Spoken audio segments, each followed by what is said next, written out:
need to slow it down because they don't feel like they're up to snuff here in the LCK. So definitely some very honest answers coming out of Coach Kim, but what they're doing to actually remedy all of their issues is yet to really come to light. Cuz is going to be starting here. No other real surprises when it comes to the T1 champion players, but Cuz has had some up and down performances, to say the least. So let's see how he's going to go. As over the side of Gen G, we'll see whether it's brother Clid for T1 or whether Clid is going to continue his dominance that he's had for Gen G. I've actually really enjoyed a lot of his performances. Gen G they are very strong right now. As you mentioned, I do think it is kind of a mental block against T1 because up against every other team, even Damwon, I mean, they were able to defeat. BDD right now is on top of the player of the game statistics with 8. Yep, the most in the entire league. But the key players of this matchup that they will highlight will be the top laners, as Kana has been performing very well, as has been Rascal kind of quietly, you know, because everybody on Gen G is performing very well right now in their own respect, and Rascal is kind of just quietly doing his job and getting some really high numbers and doing quite well. You even see for isolated deaths, it's better to have a lower score because then you die alone less. And Kana's got the LCK first solo kills. That's pretty good. Not bad at all. I think Rascal has been sort of slowly but surely increasing his performance level. I think the top laners here in the LCK have been falling off quite a lot. But we are going to highlight the bottom lane as well. And Teddy up against Aiming didn't look like great stats, but as you can see here against Ruler, it's a similar story. Gold per minute still fantastic. Teddy still has some of the best farming stats in the world at the moment. I think he does average over 11 CS per minute, which is extraordinarily good. Yeah, as does Ruler, sitting right behind him at second by only 0.3 gold per minute less, which I don't even know. Like, that is it's basically the same exact number. But the CS difference is much higher for Ruler, showing that he really does dominate the lane early. Early domination has not been a thing T1 has been doing at all throughout Summer Split. So it helps when you're playing a lot of Ashe too, because you usually dominate your lane and get ahead early. So it makes sense for Ruler. He's also doing a nice amount of damage, and this should be a very fun and fiery matchup. I hope it's fiery. I hope we get a lot of action here, at least on the Rift. This one player on the side of T1 has been met with a lot of criticism recently. Absolutely. Even in some of their wins, people have been scratching their head at his play. I know LS was pretty vocal about it in their last series up against KT, and he's going to be starting here. So they say they will go with the kind of the veteran going into the first match, at least up against Gen G. Perhaps if he has a poor performance, we will see LM, but LM still is a little bit green, especially compared to Cuz, who has been on many big stages. We're just hoping that he can perform and do a decent job for his team. Yep. Of course, Cuz debuting a very long time ago, I believe in 2017, after dominating solo queue for a very long time. But yeah, certainly has seen some better days here in his performances that he's had at the moment. But you look at the names on Gen G, there's just not many that haven't been performing. I mean, the only one that doesn't really stand out to me over their recent matches is Life. And Life has had some pretty good games. There he is on your screen right there. And we'll see, Ruler's kind of been stealing his limelight away from him. But T1, right, like you say, Cuz struggling, Kana definitely overperforming. So this might be a time where he can shine, but Rascal's been one of our better top laners, so is going to be a difficult task to keep him down. Rascal was able to do it up against Noguri, but wasn't able to secure it against Kana last time. Let's see what happens here in the draft, Valdez. Yeah, and they're going to take away the Zoe right away. We're not going to be seeing BDD playing Zoe, I think, at all for quite a while. Yeah. At least against teams that do the research. We're not going to be seeing Set either. We don't want to have Life playing that, picking that one up. Karma should be banned. Flexibility. Yeah. Karma, Varus, I think are pretty obvious ones that are left over here for Gen G. Although they're going to go for Azir. Interesting. Faker, of course, fantastic Azir player, but it's the most played for BDD at the moment as well. I don't know how many losses he's suffered, but it can't be too many. As actually has fallen on Azir a couple of times. Stats for T1 looking a little bit better in the Pigeon Man department. As there is Clid's very clean Lee Sin. being taken away, and I'm glad that we can say that once again, right? Like, Glid had some pretty woeful performances earlier on in the season, but has since really come back to the powerhouse status that he is. AD Carry's completely left wide open here as Gen.G thinking about whether they need to ban the Karma. I think you have to. I don't really want to see it here. It's a hard decision. They're going to ban away Olaf instead. Yeah! There we go. I just don't even know what to say about that. I mean, I guess... It's a throwaway, right? And you can understand why, because there is so much power left available. Ezreal first pick, Volibear first pick, Karma first pick. There is like a bajillion different options. And T1, they really like going for Kalista straight out the gate. So there are a lot of different things that Gen.G can try to deny, as Karma is going to be locked in. You'd assume that that would come in there, but what Gen.G get in return, we'll just have to see. Volibear, Ezreal, probably the tier list picks, but we know that Ruler does like heading towards the Ashe when given the opportunity. Yeah. So they can prioritize something else instead if they want to. The Volibear has been seeing kind of average results, even though it has had a ton of presence here. In the LCK, it gets picked very, very often and even banned a lot too. The Ezreal comes in here. Teddy's Ezreal is pretty insane, so maybe Ruler didn't want to just let him have it. His Kalista is also really insane, so maybe taking the Ezreal covers both of those bases because you can kind of dance around the Kalista and not really get in her range by taking the Ezreal and playing up against it.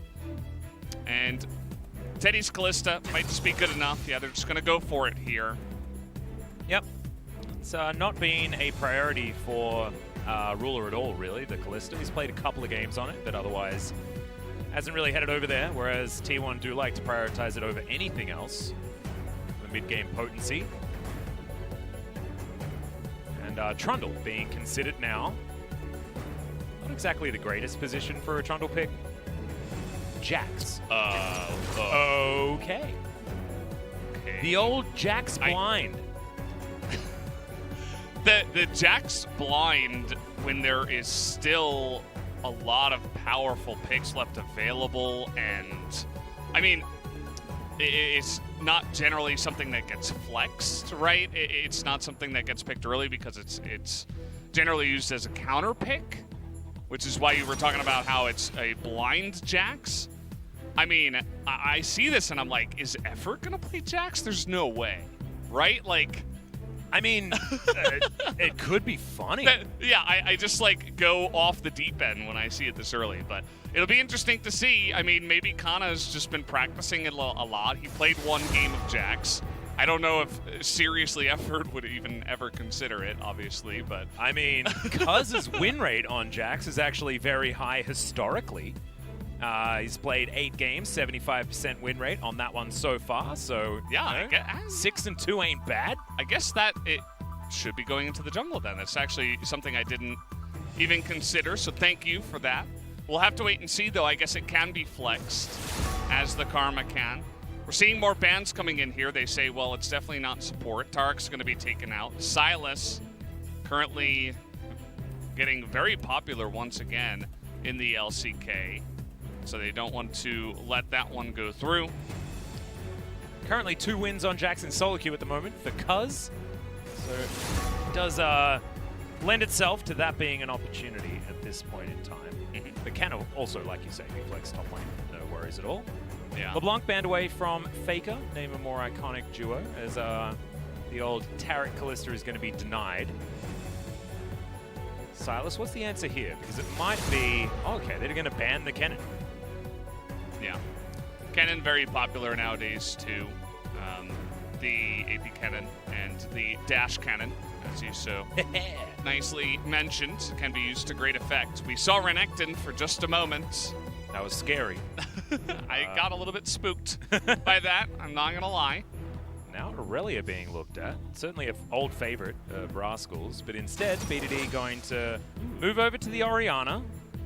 Looks to see whether some orbs can be attached to this bear as he decides to launch himself into these team fights. Could be an option. Yeah. Effort's giving a little smile. He's been watching some barrel play, and he's like, oh, maybe I'll consider some Pantheon. They hovered it, but not going to go for it just yet. I mean, they could play Jack's top lane and then go, oh, okay, never mind. It's going to be the old duo. This is one that Gen G really loved, which was the old Rakan alongside the Callista. Oh, no. Don't, please, guys. Come on, this is, this would make it blind Jax. I don't know if this is serious. Also, Graves is 6% win rate right now. He's 1-15. He did win a game. As, yeah. Okay, this is an Akali, so that's going to be locked away. So it is going to put the Jax in the jungle, but now Akali and Karma can continue to be flexed. So for blue side drafts, I do really like this. Still holding their cards pretty close to their chest. As now Rascal still theoretically blind picking, but picking into magic damage. So I guess there are some changes that he can make here. Renekton. May as well just Renekton. No, the Nico. Okay, no, Nico's coming in. So a lot of AoE lockdown here from Gen G. They can get in there and be a nuisance. Rascal actually mentioned the fact that he hadn't put very much time into Nico whatsoever when he picked it last time. Also didn't win that game. So we'll see whether this is going to be better this time out. Yeah, a very curious draft here. Definitely not much of the norm. This does mean that Kana will be hopping up onto the Karma top, which again is 8-0 right now. Yeah, Karma is real good. Yeah, she is enjoying a lot of wins from the top lane. It's super safe. You can't deal with her. She can build so many different builds. She can be flexed everywhere. And the Nico will be up there to attempt to put on a little bit of pressure and, of course, offer some really fun AoE damage in the team fights. But that is also a ton of AP damage on Gen G's comp. So we'll have to wait and see how that one does go. Yeah, just a really short-range comp coming out of T1 here. They spike super hard in the mid-game, as Ardent Sense are not exactly going to be giving the Callista too much this time around, but their ability to dive and activate all of that CC is going to be pretty dangerous. However, you look over the side of Gen G, and they do have sort of a lot of counter, you know?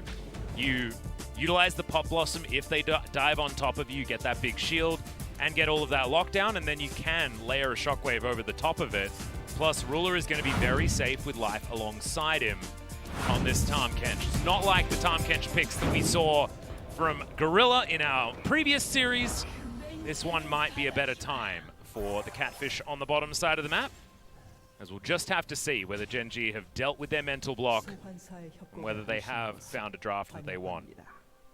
Yeah, I feel like their draft is a little bit more straightforward, for sure. They actually do have a ball carrier. They could even have a couple, depending on how aggressive Nico can get in these fights. But certainly a lot of protection for 3, quote-unquote carries for the side of T1, if you consider Jax that too. We'll have to see what kind of build he goes for if he wants to go tanky.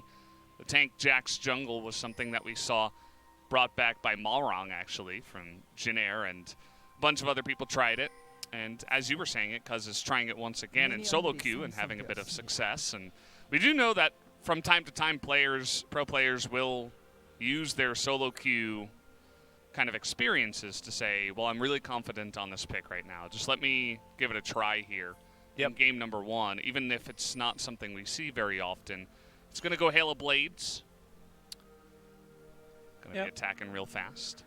No surprises there. Double Halo Blades on the side of T1. Teddy, of course, taking that one as well, as we're checking it out, because with an 85.7% win rate, so my stats are a little bit wrong. 6-1. I've got 6-2 in my record books, but maybe this is just during the LCK regular season. Maybe he did find a loss on the pickup at, I don't know, a Kesper Cup or something like that. Could have certainly been a thing. Missing one of those losses. Faker took a lot of unnecessary damage in the mid lane, but more importantly than that, 15-2 is effort on Rakan. Pretty ridiculous stats. Obviously, effort is a very well-known Rakan player, knows his stuff. Back in the days when Rakan could just, do that insane engage. Yeah. He was definitely one of the main support players that was abusing that to great effect. Well, BDD throwing this orb around the mid lane will actually have a lot of control in the early stages, which is something that not a lot of Orianas are able to boast. And honestly, if you're able to play this style on the Oriana, she's very oppressive. It's just if she gets shoved in, it's more difficult to deal with. As you can see that Commander of Protect actually doing a lot of work here for BDD, who is controlling this lane entirely. My God, really rough. Of course, you know, it's a difficult matchup for Faker to make work on this Akali, so we'll see whether he's going to continue to struggle or whether he's going to find his moment to attack. As Clid here taking the Gromp on the bottom side, as Faker down to about 200, having to go into the Shroud, as BDD using his shields very effectively here in this lane. But Faker trading his health bar for CS mainly. The Minion Dematerializer will help out with CSing up against that oppressive Oriana versus melee harass that you can do. Priority in the bot side is going to give this Rift Scuttler over to Cuz. Yep. And yeah, I mean, this top lane probably not going to find too much action, as this says the guy who doesn't die and solo kill machine, Kana. Yeah. That's one way to say it. He rarely dies, 10th amongst top laners. That's why his KDA is so darn good. Knock up there onto Ruler, but he's going to be fine. No Devour even needed there out of life. And teleports picked up all over the place here on Gen G. Triple teleport coming out. Quadra available with the unsealed spellbook that Life has available to him. So Gen G are going to be able to be flexible around this map. Not to mention the fact that Abyssal Voyage exists. Ooh, Life not going to face check effort here. They know exactly where he is. You can see that Ruler not quite able to find priority. As, there's the ward, goes into the brush. Is now cleared, looking for Canna. Doesn't have his ulti, but Canna's going to run all the way out. And Flash now on cooldown. Successful gank already as Rascal. Blooming Burst for a fair bit of damage. Yeah, you got that enhanced root down onto him. And I think it's a smart flash from Kana. If you're a top laner and you're trying to learn when to flash, he's probably a good player. This is so sneaky. As Rascal going to throw his clone away, but that is a brilliant snare. Because going to be thwarted. Clid was right nearby, so just waited for that one. Take a look at how he is backing when he's set up the freeze, when it's pushing into him. So he's denying a bunch of CS away from Rascal. They're both probably going to TP up to that lane anyway, but he might be able to deny a couple of CS worth of XP, which can mean all the difference up against the Nico. Faker still taking his abuse in the mid lane after taking all that unnecessary damage over in the enemy jungle before the lane even started. So has to handle that. Yep, dealing with it for the moment. Teleport back here for BDD. And, okay, effort. He's already roamed in, and BDD going to get exhausted ignited very, very early. So down to half health before this lane even really starts. Lost chapter complete. It doesn't have a corrupting potion or anything like that. As the last time we saw Jax, it was Peanut's loss versus Clid, in fact. So Clid pretty good at jungling against Jaxes, apparently. It was the same matchup too as Gen G versus then SKT, which is quite interesting, as Life might be dead. Yes, he's going to get stunned. Grey health going to be eaten here, as the flash is all they're going to get.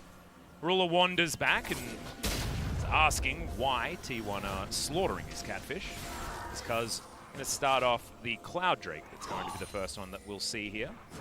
Yeah, Faker's not having a fun time in the lane. They're trying to get some extra work done in some other lanes due to that. And we saw the roam out of effort, which was really nicely timed on the teleport coming in from BDD.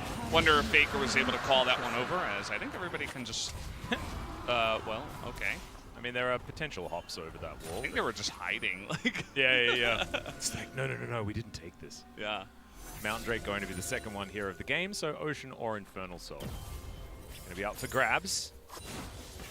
As Rascal winning a little bit in farm. Pretty happy about that, but Canna is on the immovable object that is the Karma. And it's the first time that he's played it so far this season, but I have a feeling he's going to be able to make it work, guys. Pretty good at that particular pickup, as that's a Devour needing to be used, as Ruler trying to offer the damage back onto Teddy. Actually trading very nicely, opted in for the Sheen. And they trade back exceptionally well. Life's timing on the Devour really, really strong. Yeah, waited for the exact right moment rather than wait until afterwards for when the grand entrance could come in. So it's definitely a nice little trade there. Ruler able to get slightly ahead with this itemization. This top lane, I don't think we really need to look at it too much. I think that Nico will have, of course, the pushing advantage as well. This is gonna look a little bit silly. Yeah. May as well press your R button though. Sometimes it's just what you want. No summoner spells invested. And Ruler didn't actually have a flash or anything like that, so maybe mistimed an arcane shift cooldown or something like that. Perplexing is Snare gonna miss here from Rascal. And yeah, everything gonna miss from Canna as well. So no harm, no foul. Clid just gonna poke out the eye of good old Shelly here as BDD. Set up in good position to make sure that Gen G should be able to take down Shelly. But I'm already proud of T1. They took the first Drake. And they haven't been doing very much of that. That's good, I suppose. BDD most gold in the game. He's just CSing the best here to pretty much no pressure outside of that time that the gank did come in from Effort. Yep, he's the one that's been putting on a lot of the pressure, actually, as you pointed out earlier. He also got that plate in the mid lane, so that's why he is ahead of Teddy, even though they are on similar farm. Also a plate going down to Rascal here in the early game. Yep. So played a piece in the top and mid lane. And Gen G actually looking really comfortable here so far. T1, a little bit more onus on them to make things happen in the mid game given their composition that they've put together. And you might see Jax and think late game, but it's jungle Jax, so not going to be getting quite as much money. Yeah, maybe like late yeah, game. Epic uber late game. When Nico and Orianna and Ezreal are also all full build. Yeah. So they're going to have a little bit less effectiveness there for sure. But if they can get, they have decent wombo combo with the Rakan. If they can get in there and then maybe counter strike into the back line or something like that with Jax's mobility. If they get the perfect team fight to be put together. But I do still feel like Gen G has more tools as long as they can kind of just, you know, float through this early and mid game without too much pressure. Yep. Rascal gonna ruin a couple of his CS here, but looks like Canna starting to take control up here, especially given the fact that his Athenes is already completed. Great news for the top laner of T1. So, 1,000 gold separates the two teams. No first blood just yet.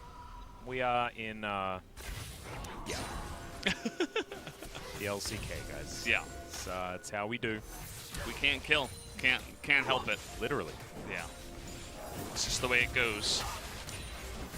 Clid looking to try and deny what we were talking about. Maybe a slight conversation about vanilla ice cream could have helped us get a little bit more action. Yeah. This Akali pick is very interesting from Faker. I mean, it's Faker. We know he can play pretty much anything, right? But is it worth it when you know you're going to be zoned out of a lot of CS? And we've seen that unless you get like a decent lead, or you're not really going to be dominating people in the later stages of the game. Obviously, he has a lot of assassination potential against the less mobile units like BDD and Rascal, but I love this out of Gen G as well, trying to accelerate BDD as much as possible. He grabs yet another plate. Only one left in this turret, and we're still sitting at 11 minutes in. So Cuz, he's going to have to flash out of the shockwave. And when BDD's on form like this, it is so scary. But he's been handed a lane. And I was talking, like, when you were talking about the Akali pick, I'm sort of sitting here thinking, and a lot of our Oriannas haven't worked because they haven't had lane priority. But this one does, because T1 sort of picked into it, right? Yeah. And so now you've got mid lane that's going all the way over to Gen G with our good friend player of the game, BDD here. And it feels like it was conceded by T1 because, of course, you know, like, Faker could have picked something that could punish in lane a little bit better, but decides to pick for their sort of pile-in comp to go Bash Bros alongside a Jax. But it means that Gen G move on over. They're able to take down this Mountain Drake, cleared in position. Faker still dealing with this minion wave here as BDD will show up eventually. And it's Infernal Soul here this game. That would actually be a pretty decent insurance policy for T1, to be honest. Yeah, I mean, thinking about the T1 draft, because, again, there's not too much going on in this game. Faker's played 3 games of Karma, even, and that's something we talk about with Karma, like, that's easily flexible. Maybe you just throw Faker on it and pick up something that can be blinded into the top lane, like a Jace, or there were some other options that were available. They could have gone down that route, but instead, they decided to go with the Akali, as Coach Kim says, I'm aware that many fans say our style is boring, but that's all we can do with our current form. We are not the best team right now. It's hard, but we have to admit it and try to change. Well, is this the admitting it part, or is this the changing part? Yeah, and, I don't know. With their comp, they're going to need to start the changing part, like now. They got 4 minutes, something like that, you know? So we're going to need to see a fight for that Infernal Drake. If they give that one up, I think the Gen G just happily scale until the late game that they're just going to win organically, right? Ezreal's going to offer a lot more than what Teddy's going to be able to do. He should get zoned out by the Orianna, Nico, and the Volibear. And Rule is going to have that, all of that extra protection that Tahm Kench is going to offer him, and the Death Dance build that is extraordinarily frustrating to deal with.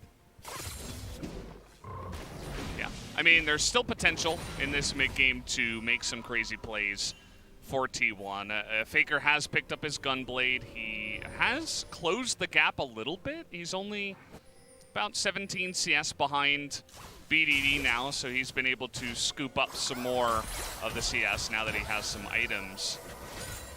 Okay. Effort going to use his Spellbook heal. Got his flashback. Yeah. So Collects that one for himself. That's now available. So Rascal just happily throwing out as many of these as possible. Effort down to about half health, even through that heal. But Teddy should be able to zone Rascal away from this minion wave. As, did he just break his stopwatch? Yeah, he did. Life just felt like he didn't need that one. yeah. Odd, to say the least. Is Effort going to battle dance over to Cuz. And T1 will take the first turret of the game, so that's good news. Looks like BDD is going to answer very, very quickly. Local gold collected. As, okay, Lid's going to find Canna. Oh, dives on top of him. The Abyssal Voyage comes out. Canna going to get flashed on. There's the shockwave out of BDD. Life looking to lick him, and is going to do so. And there's first blood at 15 minutes going over to BDD. They're like at the inhibitor turret at 15 minutes, just diving on in. And you can see that T1 are desperately trying to set up the same thing, but the Nico Rascal doesn't get as much out of position. And even then, I mean, they're, the tier 2 up in the top side isn't really as valuable. And you can see that the Rift Herald as well, the Shirley does go down. As I'm trying to interpret this, I think that's First Blood. Latest First Blood in LCK Summer, I guess, is this game. And the last one was Afrika versus KT. So, yeah, the old 15-minute First Blood, that's the record that we wanted to break here today, 100%. Yeah. Clid just really happy to have a bit of a hula dance. Yeah, I like how Kana was immediately just backing and respecting Clid's maneuvering. Like, sometimes when you're that safe in your own jungle, you're like, oh, there's no way I'm going to go down here. But Kana factoring everything in, knowing that Life could get on top of him with the Abyssal Voyage, and sees the Volibear running straight at him. He's like, well, I should probably just run away as much as possible, even flashes to try to get away, but it was all for naught, as he did go down. Yep. BDD does put his teleport on cooldown. Rascal will still have his. As Teddy is sort of running away with the farm on his side of the map, this is what Teddy does in the mid-game. And we've seen it time and time again. 16.5 minutes in, and he's sitting at 185 farm. So, yeah, well and truly up there. The 11 or 12 CS per minute, something like that. There's Canna. He's going to take a Grump. And we've got a little bit of a back. So is it Runan's Hurricane time? Not quite for Teddy, but getting very, very close to that 2-item spike. Ruler does have his, as Clid's going to be boosted towards the Infernal Drake that's going to be up in 13 seconds. And T1, they're milling about. They do have some vision around the area. But you best believe we're expecting T1 to fight for this if they want their composition to be able to get things done. So Genji going to start this one up. Infernal is so good for Jack's Akali especially. That kind of double scaling Kali doing a lot of auto attacks and stuff like that. It can be very valuable for the side of T1. Obviously for Gen G, they have a nice amount of damage in their comp as well. Faker looking for an angle. Doesn't quite find it. Sky Strike comes down here for Clid, gets himself a little bit of a shield. As Gen G continues sweeping up vision here, this control ward in the back of the pit doing work as Faker in flanking position. Rascal just being a little bit sneaky. And BDD, watch the orb, pulls it back to himself as okay, this is, going to reset the Drake. As Clid won't have his ultimate, Faker was looking to come in and go aggressive. And the Dragon is not going to fully reset just yet. Blooming Burst comes in, orb going to be thrown over, there's the Shockwave, lands only onto Cuz. As Teddy pulls Effort back, he dives on in. The Infernal goes over to Gen G. As Effort goes golden, Rascal just zoning with the Pop Blossom. And Gen G just want to get out, but are they going to be able to as Faker dives on in, gets out again. Clid's going to fall, as now Teddy's going to hop mad into the back line. A double kill already. Life should be going down next, but he's going to flash. BDD also extraordinarily low as the Dissonance. Doing a bunch of work, Cuz maybe going a little bit too aggressive, but no, he's going to be rewarded for now as Canna finds yet another kill. Ruler desperately trying to do what he can, but the Shuriken backflip not going to connect from Faker. And that is a great team fight for T1 despite losing out on the Infernal Drake. Yeah, the whole beginning of that looked a little bit shaky. You could see that Gen G were fantastically holding a Phalanx and a Concave there around the Infernal Drake, and we thought maybe they were just going to get away. That was close. Okay, Cuz paying attention. He's not shopping. There's no wards there either, so that was just a good read. As we'll take a look here, Gen G, they stick around. They're getting flanked a little bit by Faker, who does get into the back line, and it makes the Soriana's life really difficult. So BDD immediately not getting much value. The Pop Blossom kind of misses everyone. And then immediately, they're like, okay, a lot of ults are down. We can begin to just run at them. And Teddy, he immediately takes that opportunity and says, well, thank you very much. Here I go. And hops over like a bunny into the enemy team, just leading the charge. And gets so much value. After this, it's all about just clean up. And you could see that BD and Ruler are thinking about it, but they get baited into some more. And Faker, maybe if he hit that Shuriken, he could have gone for the kill onto Ruler, but Ruler with his Iceborne Gauntlet, not going to be an easy kill. At the end of the day, yes, the Infernal does go the way of Gen G, but that was the step forward that T1 needed here in the mid-game if they want to have some kind of effect in these fights before Gen G begin to scale out of control. And maybe from here they can begin to take some of the Infernal Drake fights, especially now with Faker 1-0 and Teddy, more importantly, 2-0-1. Yeah, and Teddy now has his Runon's Hurricane as well, looking for a QSS for his next item, so he's going to be even more difficult to lock down. Ruler's going to get his transformation relatively soon, though. In 2.5 minutes should be enough time to get there. Because it looks like he's got a couple of longswords. We'll see exactly what that build is going to be about. We'll see whether Gen G are going to be able to get some grievous wounds outside of just the Merlinomicon that BDD has completed for himself as well, because actually this composition has a hell of a lot of healing. Because you look at Karma, she's got an Athene's, and that deserves respect. T1 with a slight gold advantage. Gen G with 2 very good Drakes so far. So right now, stats-wise, feels like Gen G are probably still just a little bit ahead. But T1 hitting their stride when it comes to their comp, especially with where Teddy is. So we'll see whether this is going to mean that, like you say, T1 can bully Gen G away from the Infernal Drake. A long way away from Souls for both teams, though, so that certainly bodes well for the team that does want to scale more, and that feels like it's Gen G this game. Although, I feel like Karma can turn every composition into a scaling comp these days. Yeah, I mean, if you keep Jax and Akali alive for long enough, and Kalista, actually, they do have really great sustained damage, and in a very messy fight where you're in the back line, I mean, everybody has backline access, essentially, including the Rakan, so you got Karma and Kalista kind of holding hands behind the other 3 that are going to dive in. They do have some potential, so that is to be worried about. You do see the QSS early here for Teddy. It's a pretty defensive build. Obviously, he doesn't want to get rooted up or stunned up by the Nico or the Volibear. But other than that, it's pretty defensive overall. He knows that now that he's ahead, he needs to stay alive to do actual effective damage. We see sometimes in solo queue people just want to build up more and more damage when actually it's better to just go defensive rather. Yeah. To make sure that you're staying alive, and it's harder, even harder, for the enemy to kill you with that nice level lead that you do eventually get when you are fed.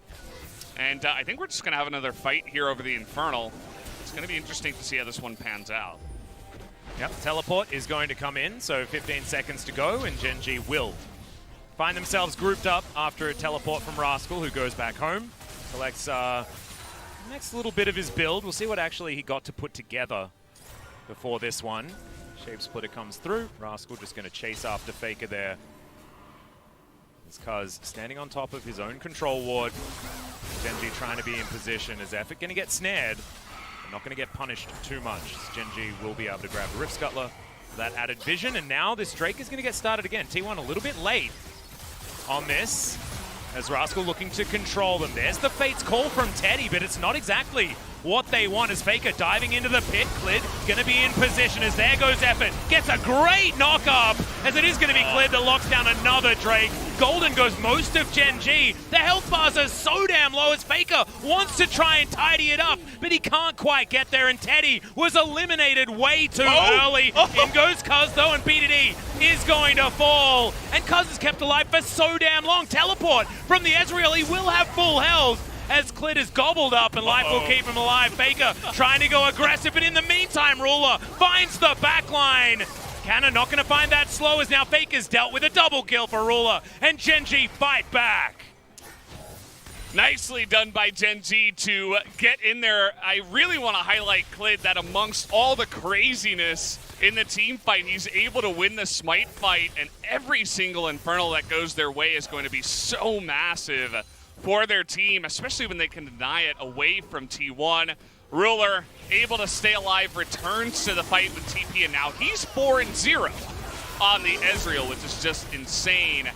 And this one gets messy really fast. This is what I was talking about. The T1 comp, it's always going to hit your back line. BDD. I was watching the Drake that entire time, but BDD wearing his own orb, flash shockwaves, and gets 4 people. He's basically saved his team there, because it could have been a lot worse. You know, there was 100%. so much backline access. T1 was coming from 3 different angles, and then BDD was like, "Nuh-uh, I'm going to try to deny you of that." And then T1, I think maybe they didn't even notice that Ruler had left, and then they're trying desperately to help Faker, but everybody's too low that it's like, well, can't really do much for you, so he eventually goes down. They give a double kill to Ruler, who, by the way, completed Death's Dance now and is basically unkillable with the Iceborne Gauntlet on top of it. I don't know what they're going to do to get this Ezreal. They have a lot of backline access, but it's 4-0 Ezreal with Tom Kench and a big Orianna shield because he went Seraph's Embrace. So yeah, Effort going to get slowed as Ruler just chasing him down. 3 members of T1 running away from good old Ruler right now. And that's a worrying sign, if ever I've seen one. However, the rest of Gen G was in the area, so you can understand why some added respect was given. Teleport into the mid lane just to stop Gen G from freely being able to take this Baron. Unfortunately, T1 not able to move this minion wave towards the outer turret. And that map control that Gen G have had for what feels like this whole game is going to continue, at least until this mid-outer is going to be taken. It's only 1 turret in the lead here for Gen G, but you can see how important that particular one is. The Shape Splitter once again providing vision to Gen G, who make it very dark around the Baron. Now look to continue. Effort. It's going to have to be really careful. This is getting real dicey for T1. True Shot Barrage. Big shields. Don't worry. Can it? Has everything available with the Mantrad Inspire. yeah, we'll have to see if they can actually get anything done now after a pretty devastating team fight. But again, there is very many ways for T1 to try to outplay, even from behind, but it becomes increasingly difficult when there's already so much survivability on the side of Gen G.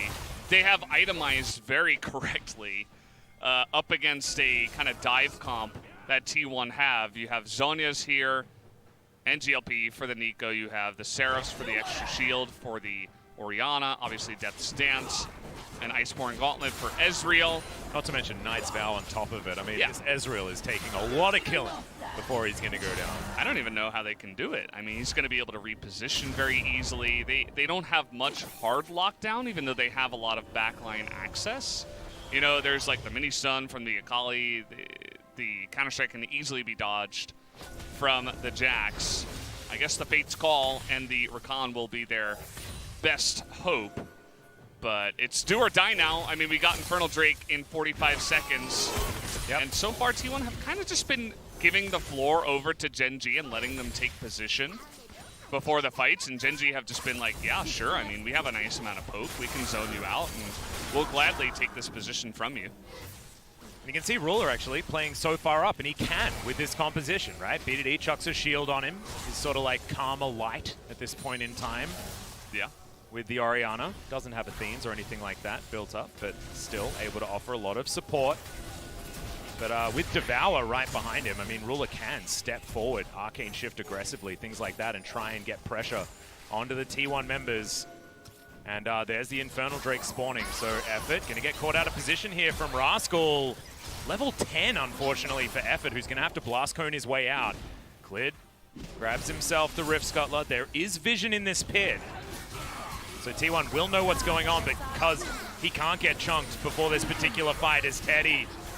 That is not the real Nico, but he does have to respect that. And oh, they're going to dive on forward. Cuz is going to grab it as Teddy. Going to get shockwaved again, but he's still alive. Effort not so lucky. Cuz trying to get out. He will be taken here as Clid flashes on top of him.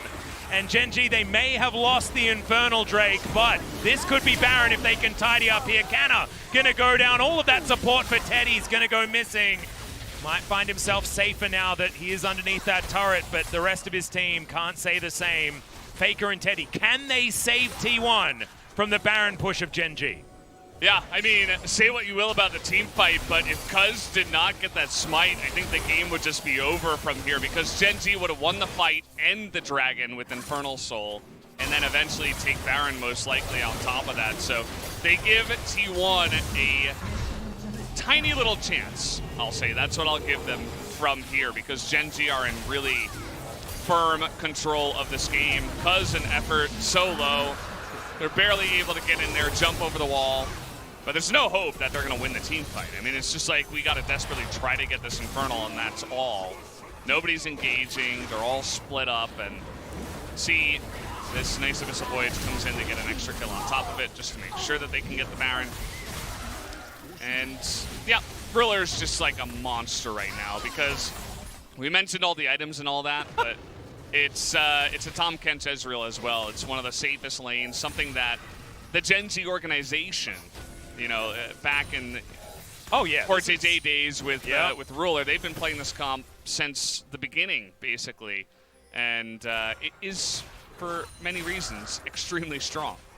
Yeah, that was with a very different Tahm Kench, and I feel like ownership of that combo has sort of gone over to Aiming and Tucson, but they were definitely the pioneers of this particular combo. Ezreal Tahm Kench was their utter favorite before Core JJ went and left us. So sad. But look at the damage dealt. Ruler is all over this. More than double what Teddy's offered, because Teddy he's been eliminated at the beginning of the last couple of team fights and hasn't been able to get anything done. And BDD now with the Rabbidan's Death Cap, that's going to make Ruler even stronger. Now 3 items on this Glacial Augment. Nico, who's going to be able to just completely control the battlefield. It's an awful experience trying to team fight as Teddy against this Gen G comp with the Nico there, because she just slows him down. That's going to slow his attack speed. Like, this does not feel great as Ruler dashing on forward looking for Teddy, but Teddy hopping around that martial poise. Teddy does feel like one of the only hopes left available to the side of T1. Sakali, again, we questioned the pick, and it's, even if it got ahead, I wonder how much efficiency it would have gotten, effectiveness in this game, how well it would have done. I'm just not sure. I mean, because Gen G could have easily itemized the same way. Well, double siege minions now, and this composition is so low range, they can't do anything against the siege. This was always going to be a problem. That's why this comp is so hard to play as the game goes on. And Gen G just, they walk forward. They're like a juggernaut. It's so funny because that's what we used to call T1 as a team. Doesn't feel the same way anymore. It's cleared. Moving down towards the bottom side. Ruler just inside the T1 base. And it just feels like T1 don't have all that much left to try and hold on to this game. Cuz tagged by the W there from Ruler. But it's just, it feels so easy for Gen G just to walk on over and take anything that they want, as the Baron eventually is going to wear off. It's not a bad power play in the end. Now Rascal thrown around his Super Soaker. Teddy slowed down, and there's the Fate's call. T1 looking to try and put on the pressure, as there's the Devour. And Life not going to be too worried as Faker immediately goes golden. Pop Blossom finds no value. Oh. There's a good flank from Cuz, and this might be the team fight Teddy can look for. Ruler still extremely healthy as Teddy understands that he has to take this game into his own hands, but can't quite make it work. Cuz going to get kited there by Rascal, as it's just Cuz an effort to try and hold on to this one. Faker also getting himself back to base, and Gen G hold themselves together and are able to take down yet another inhibitor.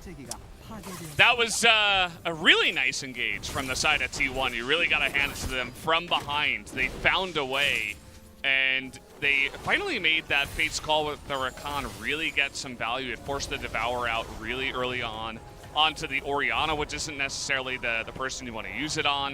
You want to allow Ruler to continue to just rule by himself. But he was still untouchable. Even besides all that, there was a big backline dive by the side of T1. And from that team fight, they're going to try to roll into this Infernal and take it away real quick. I think they should be able to. Yep, they got some spooky ghosts. Oh my god, Life! Oh, that was it. I think it was with a smite from his unsealed spellbook, but the range may not have quite been enough, as Faker is going to execute Rascal. But Ruler will have an arcane shift, and that's all he's going to need to be able to take down Faker from the mid lane. Gen G just stealing that Infernal Soul from right under the noses of T1, and if it wasn't over already, man, that's got to do it now. Yeah, that's a really big blow to the game and also their mental in this one. I mean, that's not going to be easily taken down. Now the 7-0 Ezreal has Infernal Soul. On top of everything else, they're going to try to get him here. Well, there's the Fate's call. Ruler says, no, doesn't really want to have anything to do with that, as Teddy's going to get tagged. Effort looks for the charm. He's going to charm up Ruler just for a little while, but he decides that he wants to go aggressive after that. Remember, this is with an Infernal Soul. You can see him proccing his brilliant shockwave out from BDD. Only onto a single target, but it's the only target that's capable of doing damage here in these team fights. And now, without Faker or Teddy, Gen G are going to push in and probably just win this game. Yep, that should be it. We do have the Super Minion, although they're going to try to make their way in here with 3 members and hold the Phalanx, but we'll see what they can do. Cuz looking for the counter-strike, but does not get it. There's the ulti from Klid's going to shut down the turret. It's going to get deleted, and the Nexus is going to follow suit. Effort finds a grand entrance. It's a knock-up onto the bear, but immediately he's going to go down. Faker has respawned. He goes golden, but now it's Ruler. Triple kill instantly. That's the Quadra. A delayed pentakill in the end for good old Ruler. Actually, no, BDD managed to get the last one with the shockwave, but still, damn good play out of the AD carry from Gen G, and they do strike back and find that coveted win over T1. Remember, it's not been since 2018 that they could do this, and now they're 1 game away. That was a really big game. I think it starts from the draft and some of the choices. I mean, Jungle Jacks and Akali, that kind of assassin-y play where you try to dive into the back